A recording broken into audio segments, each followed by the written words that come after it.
Hello, guys. Welcome, welcome. Happy Tuesday. This time goes by so fast. Happy Tuesday, May 12th. Hey, y'all. All right. Y'all know YouTube is a different beast. So I'm going to give y'all a couple seconds to come on in. We are right on time. I'm so glad that you're here. I'm trying a new platform again.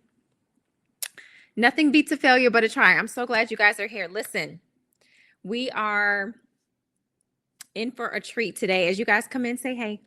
If you are watching this on replay or if you are here live, I'm so grateful to have you. I won't be able to see your comments on this platform the way that it is now, but please still comment because I would love to go back and respond to your comments. You're not talking to yourself. I just won't be able to respond, but the other people who are seeing your comments will be able to respond. So make sure, y'all talk to each other. All right, so let's get started. Hello again, everybody. I am Lynette Williams, aka Operation Sexy Body, and I am a women empowerment coach, and I coach women all across the world lead a healthy and fulfilling life. And it is my personal belief that the attention, focus, dedication, and adjustment that you have for your fitness and nutrition life parallels to other aspects in your life that you are able to make adjustments. And it is my personal belief that when you do that, you are more happy and more healthy to yourself, and therefore you can be happier and healthier for those in your life that you love and that they love you. That's my spiel, and I'm sticking to it. If this is your first time or 100th time, welcome. We do these conversations every single month. I missed March. I'm sorry about that again. But we've been doing these for like the last couple of years. We've changed platforms. We've changed times. It used to be later at night. Sometimes it's in the early morning. Sometimes it's in the middle of the day. But this time around lunchtime seems to really work. So thank you guys for carving out time. I'm going to be as brief as possible. If you can, hopefully you can still see me and hear me clearly. If at any point I am blurry or if I'm frozen, please let me know. I appreciate you. All right. So today's topic, I think, is very appropriate by all of the inquiries and all of the submissions that I received as it relates to what we should talk about today. There was a very common theme, and the common theme was around transitions. And so I began to think about the transitions of your 30s into your 40s into your 50s, in your 50s, in 60s, and some even 70s, and what that looks like. And what are some of the parallels that happen in your life, and how does the transition of one decade mimic that of another decade?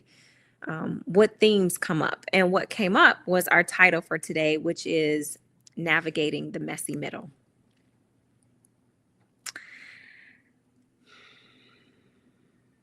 Yeah. We all have a messy middle. Some of us are living the messy middle now. Some of us have gotten out of the messy middle, are in another transition, and most likely will go back into another messy middle. Messy middles are not singular. Okay. The messy middle is a uniformed term for transitions in our life. So we're going to talk about navigating the messy middle, how you do that. And the first question I want to ask you is, how did you show up today? What emotion or what feeling came over you when you said, oh, I saw this title. Oh my gosh, I really want to listen to this. Did you show up anticipating? Did you show up excited? Did you show up wondering? Did you show up tired? Did you show up aggravated? How did you show up? And although I cannot see these comments right now, I know that you're commenting. And even if you aren't commenting, I know that you're thinking about it. Because a lot of times we just go through life, we go through the day, and we don't really check in with ourselves. We ask superficial questions to everyone and anyone that we come into contact with. Hey, how are you? But people generally don't really want to know how you are. They just say, oh, I'm good. Okay. All right. Well, good to see you. And then you move on. But how did you show up today?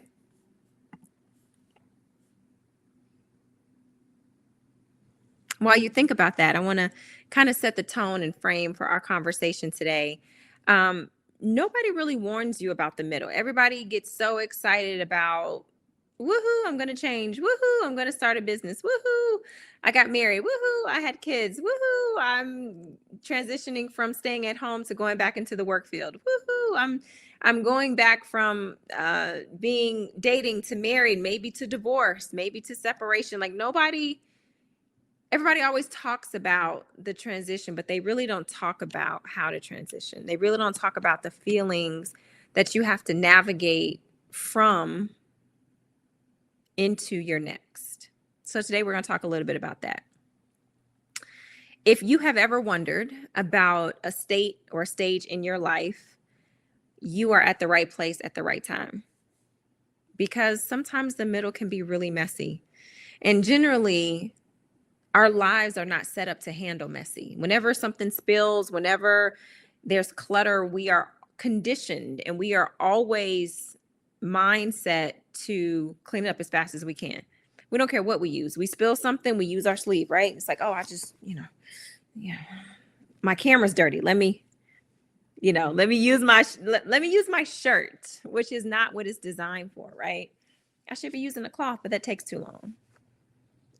But I want to clean up the mess as soon as I can. So we're going to talk about that today.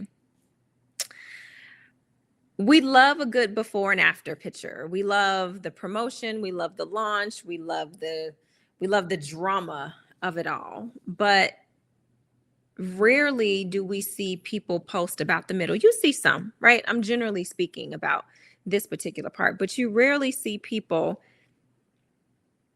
talk about the middle part. And that's the part that needs to be highlighted, addressed, and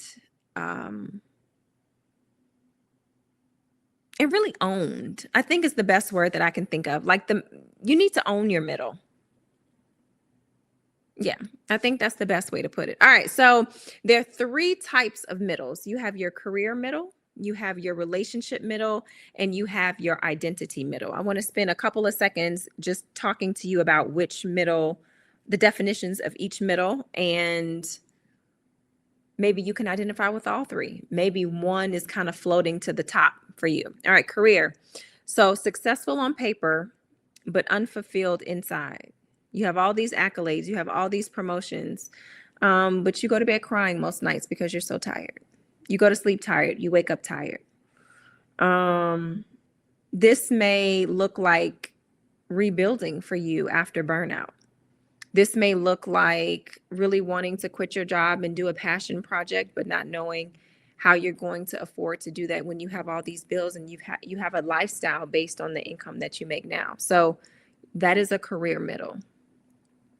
Our relationship middle can be a romantic relationship that has shifted. It could be marriage, or it could be a committed relationship, an exclusive relationship. Maybe your friendships, they're fading, which started off as a multiple time a week phone conversation, get together, now is just text messages, fading. Empty nest, right? A lot of you all out there, a lot of people in the world are empty nesters. And so you spend your whole life dedicating your life, your schedule, every waking moment to this being or these beings. And now all of a sudden they're gone. So who are you? The messy middle. And then you have identity. This is the identity messy middle. You are outgrowing versions of yourself at a rapid pace. Things that you used to tolerate and not create too much of a fuss about are no longer in your capacity to deal with. Sometimes you don't even recognize who you are. Maybe you have been people pleasing for so long. And now you've gotten to the point where you're going to stand on your own 2 feet. You're going to have an opinion. You're going to say it loudly and proudly. And people around you are so confused. And so you find yourself in this messy middle of not being who you were, wanting to be this person, but currently in the middle of these 2 worlds trying to navigate.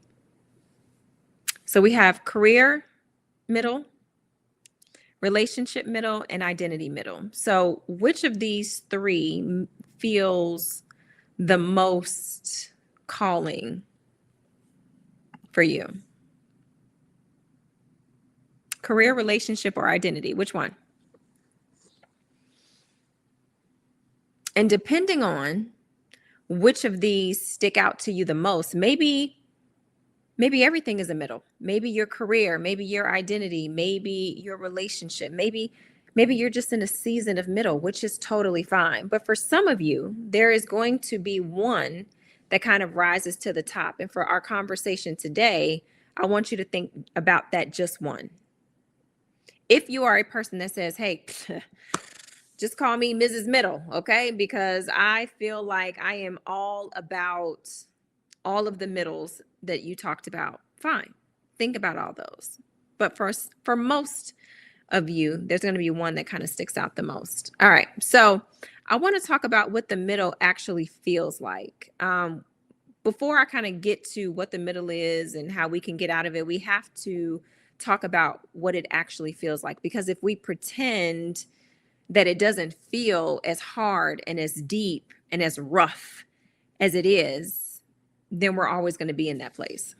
We'll kind of do this. We'll kind of circle around the same conversations, the same New Year's resolutions, the same conversations. We'll just it'll just keep going. So let's really talk about what it is.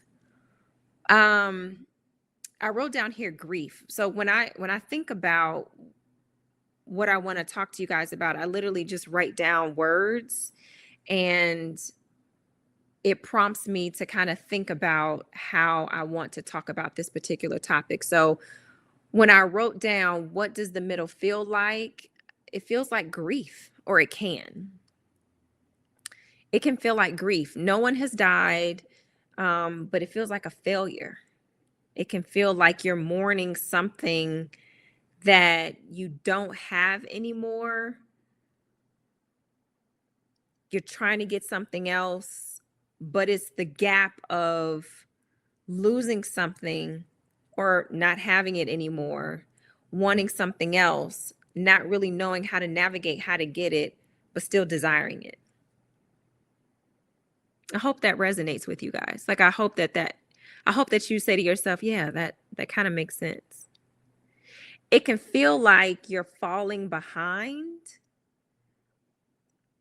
but you're exactly where you're supposed to be. But in theory, like in your mind, you understand that, but in your heart and in your body and the way that your body reacts to seeing someone that may be in a place or even closer to a place that you want to be, the reaction that you get, it doesn't feel like you're where you're supposed to be. Like, do you feel like, oh, people just say that, like, oh, you're right where you're supposed to be? Or do you really mean that? Do you really feel and identify with, if I'm in my messy middle, I'm going to own my mess. I'm going to own my middle, and I'm going to be fine? Or do you feel like I'm right where I'm supposed to be? I'm like, oh, okay, well, here goes nothing. How do you feel about that? And I'm going to ask you that a lot. Like, how do you feel about that? Because I want you to really identify and really understand how you feel about certain things, not what you're supposed to feel like, not what mostly other people feel. And you can kind of identify with that. But selfishly, do you feel lonely? Do you feel like, even if your life is full, you can still feel lonely? You can be surrounded by people and still feel lonely. But do you feel like you're falling behind? And do you feel like you're falling behind because you're comparing? Like, you're looking at someone else, maybe your same age, maybe who you grew up with, maybe who you spent a significant amount of time with, and they have progressed at an exponential rate and you feel like you haven't as much? Does it feel like a grief or a death or a loss to you? Do you feel like that? I'll tell you a moment of when I have felt like in the middle. When there was a time where, probably mid 20s, early 30s, no, mid to late 20s, maybe pushing later 20s, I really didn't understand what I was supposed to be doing in life. Like I really felt like I just was doing things and being successful, I guess. Like I had a great job. I was in a great relationship and who's now my husband. Okay. Um, and but I still felt like I was doing everything for the wrong reasons. And until I got really serious about what I wanted out of life, I remember so at this particular time, I was with the company and I really wanted to get out of this I was in sales and I wanted to get into training. And for 3 years, I told my boss at the time that I really wanted to get into training, that I wanted to get out of where I was, that had been there almost 10 years. And he said, Lena, I'm just going to tell you, no one goes from where you are to this training role. It just doesn't happen. And I believed him. I was like, wow. So I'm going to have to follow the road that everybody else took to go from sales to training if I want to get over there. And then something in me said, nope, nope, nope. I don't believe that. I believe that God called me for more. And I said, if I can just get the interview. I tell this story all the time because it was such a pivotal moment in my life. And looking back on it, and now that I have the words, that was my messy middle. That was my career and identity messy middle. And I told him at the time, almost verbatim, I don't need you to help me, but I don't need you to stand in my way. And I remember the look on his face. He said,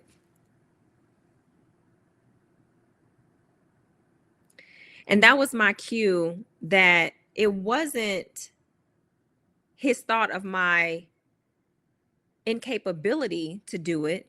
He had never seen it done. He didn't think it could be done. And if it could, it surely wouldn't have been me. So I told myself, if I could get this interview, I have a really good shot at getting the job because I believed in myself and I believed in the role that I wanted to do. Long story short, there were 7 internal candidates. I was the only external candidate and I got the job. I was great at my job. I loved my job until I was pregnant. I got married, got pregnant a couple months later, went out on maternity leave, and that was the end of that portion of my career. But I say all that to say, it was a really rough time because in life, when you are transitioning, you really want help. You really want somebody to believe in you. You really want somebody to give you the opportunity to show yourself. You really want,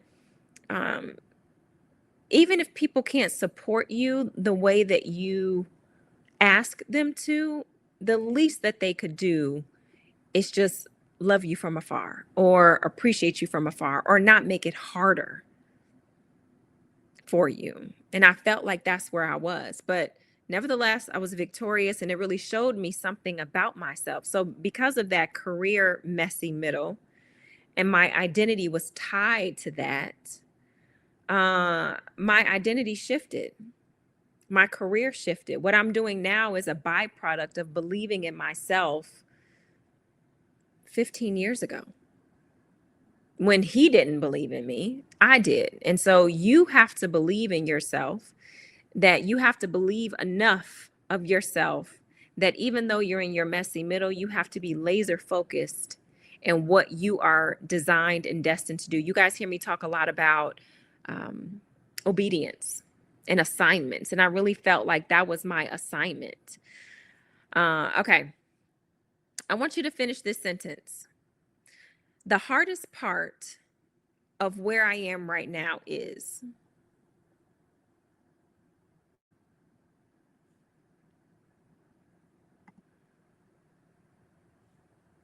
The hardest part of where I am right now is. I want you to write that down. Maybe you come back to it later Maybe you'll post the comments that I'll comment on later. But what's the hardest part of where you are right now? All right, I want to transition to about lies and the lies that the middle tells you. Let me tell you first and foremost, without any equivocation, without any misunderstanding, without any idea of, does she mean this or that? I mean, 100%, the middle is a liar. And we hate a liar. My kids will say, Mommy, don't say hate. Okay, we don't say hate, but we strongly dislike a liar. Okay. And if we don't identify the lies, we believe them. And if we believe them, then we make decisions from a place that's inauthentic, and it comes from a place of fear instead of faith. I'm going to say that one more time because you missed it. The middle is a lie. And if we aren't careful to identify the lies, we believe them. And if we believe them, then we start making decisions out of a place of fear instead of faith. So let me tell you the couple lies that I hear the most. You may have heard them. You may have even felt them yourself. I should be further along in my life right now. Says who? Like, who says, is there a book of time? You should be XXX by this time, or you fail. Fail what? Whose time? Who's keeping time? Certainly not you. Certainly not me. I remember when I was, my mother had me when she was 30. So when I was 30, I didn't have kids. I wasn't married. And so I was like, oh my God, I'm never going to get married. Oh my God, I'm never going to have children. Like, girl, be for real. Your mother's timing isn't your timing. But I grew up my whole life saying I'm going to have my kids at 30. That wasn't God's plan for me. And timing is not a competition. Society will make us think that if we don't do something by a certain time in a certain way, then we're not acceptable. And that's just not true. So the first lie is you should be further along than you are right now, wherever right now is. Lie number 2, if it were right, it shouldn't be this hard. Something being difficult isn't necessarily a sign that you're on the wrong path. Sometimes it's confirmation that you're on the right one. It just depends. I mean, it really does. Sometimes we think, oh, it shouldn't be this hard. Says who? Some things that are difficult are worth fighting for. Some paths aren't paved with golden trails and gold lined streets and birds chirping all day. Sometimes it's rough, but it's worth it. Sometimes the means justify the end. Sometimes. All right. Lie number 2, if it were right, it wouldn't be this hard. Lie number 3. I think this one is the most that I get. The old you was better. Like, you work on yourself and people like, and you're serious now, you maybe go to bed a little earlier. Maybe you decline a couple of more outdoor activities. And people like to fun you. Maybe you don't drink anymore. Oh, girl, I love when you get drunk. Maybe you used to smoke. Cigarettes, of course. Oh, I like the fun you. Yeah, girl, we had a time.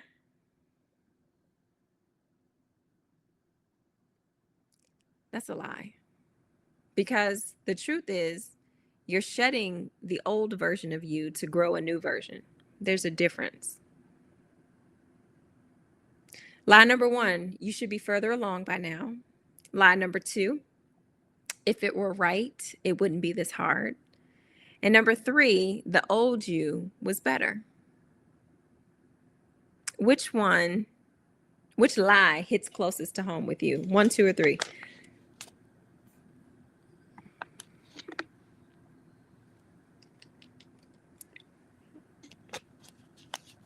I cannot wait to see the responses to that one. All right, we're almost done, guys. I wanted to keep it short because I know it's lunchtime. You may want to do other stuff. All right, so how do we actually navigate the middle without losing our mind or ourselves? How do we wade through the messy middle without completely going cuckoo for Cocoa Puffs? I'll tell you why. There are 3 things that I want you to do. I want you to name where you are without judging yourself. Stop calling it stuck. Call it a process. Like, I'm in process, or I'm becoming, or I'm evolving, or I am morphing into, whatever you want to say, because language is very important. How you talk to yourself, how you let others talk to you. And we just talked about labels before, and the labels that some of us get authentically, and then some of the ones that are put on us. Be careful how you talk about yourself. Be careful how you allow other people to talk to you. Somebody said something about Zion. What word was it? They said she was sassy. Now, she got a little sass to her, you know. She's a Taurus, like our mama, okay? But I don't want her growing up to the negative connotations and labels of what a sassy little girl, because sassy little girls are disrespectful. It's not cute. It's not cute for a little girl to have mouth, okay? And so I said, oh, she's not sassy. I said, she has a lot of personality. Oh, yeah. Oh, yeah. Careful. The person meant no harm. I took no offense. But at the end of the day, we have to name where we are without judging it. So right now, for her little 6-year-old self, having a lot of personality is exactly where she needs to be and where she is, which I celebrate. Just have to regulate it to be appropriate. But where are you right now? Not judging yourself. Are you in transition? Are you in progress? Are you becoming? Are you elevating? Are you separating? Where are you right now? All right, so that's the first thing. The second thing is find one thing that still feels like you. And I felt this one in my soul. Because a lot of times when we're in transition and we're trying to go from where we are to somewhere else, we always feel like the goal post moves, like the marker and the benchmark of success continues to move. And that can be real blurry. That can be very defeating if you allow it to be. Like, I'm never really happy because this was my goal and now I met my goal, so now I have to do another goal. But keep one thing that still feels like you, whether it's your faith, whether it's your sense of humor, whether it's your outlook, like whatever it is, keep that. Because in the transition, in the messy, you don't want to lose that. Like, that's the core of who you are. So the first thing is to name where you are without judging it. The second thing is to find one thing that still feels like you. And the third thing is let the chapter be unfinished. Again, we're like addicted to resolution. We got to get closure. No, you don't. No, you don't. It doesn't mean it's a failed story. It doesn't mean that it's a failure at all. It just means it's unfinished. You can write the ending later, but allow certain things to be unfinished. You don't need to close and finish every single chapter before you move on to the next one. I know that we have all read books and it gets real good. And you're like, okay, it's only like 3 more pages. Let me just go to the next chapter. I do it all the time with movies, Netflix, Apple TV, Hulu, whatever. It's like I'll look and see how many minutes I have left in the episode. And I'm like, I can't wait. I'm just going to go to the next episode. We do it all the time. So let some chapters be unfinished. All right. So 3 things. how you can find your way in the messy are: number one, name where you are without judging it. Number two, find one thing that still feels like you and hold on to it. And then number three, let the chapter be unfinished. You don't need to wrap everything up in a nice little bow before you move on. Okay. All right. So I want to close you out with this. Every story that you love, every book, every movie, every testimony has a middle. The beginning and the end won't make sense unless you understand the story about the middle.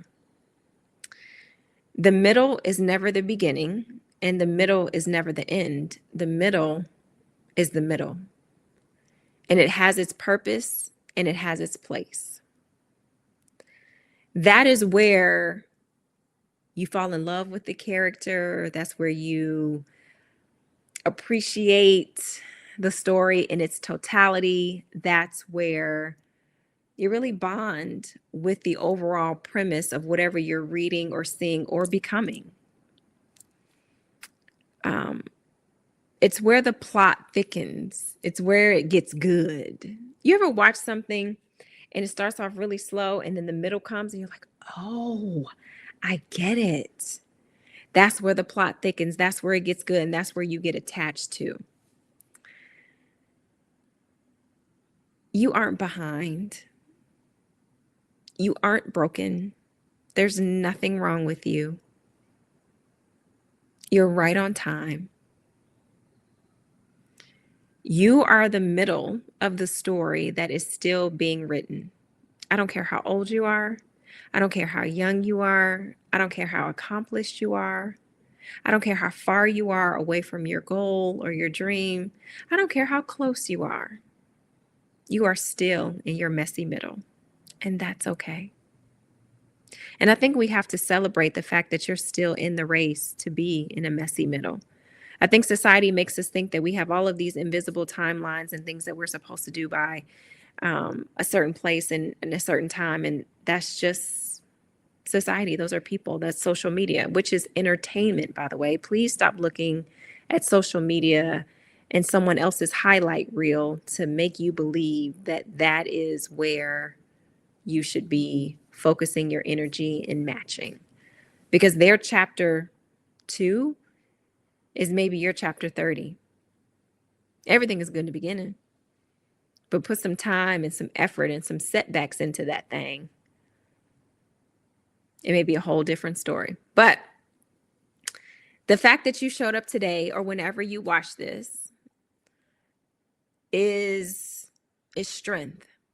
And it's knowing that your middle is worth fighting for. It's worth telling the story. It's worth having the conversation. It's worth identifying. It's worth whatever the ending will be, even if it's unfinished. It's the bravest thing that we can do is just to sit in the middle and to sit in the mess of it all and not clean it up nice and neat, but to go through it.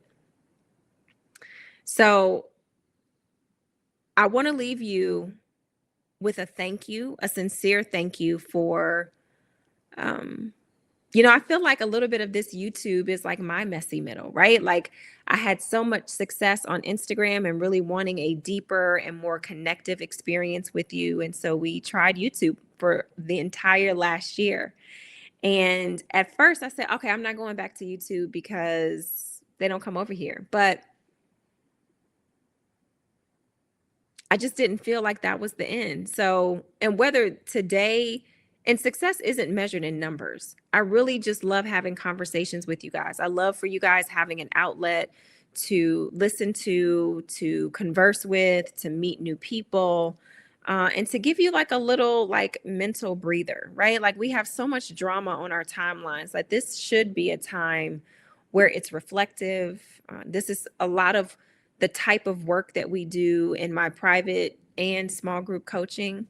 And it really fuels my heart. Like I really love it. Like checking in with my people every single day. It just really makes whatever I'm not sure about this one thing, remember I talked earlier about like keep one thing that you feel like is you, like this is me. Like having conversations with you guys, talking to my accountability group ladies, being present, being open, sharing, that is me. And so regardless of whatever else goes on, whatever, you know, opportunities happen and come my way, I'm still going to keep a hold of the feeling I get when I get to connect with you. So all right, I wanted to keep this around 30 minutes. So I'm 5 minutes over. Thank you guys so much. I hope you have a fantastic day. Please like and share this video so that more of our friends can come over here on YouTube. And I will see you next time. Peace.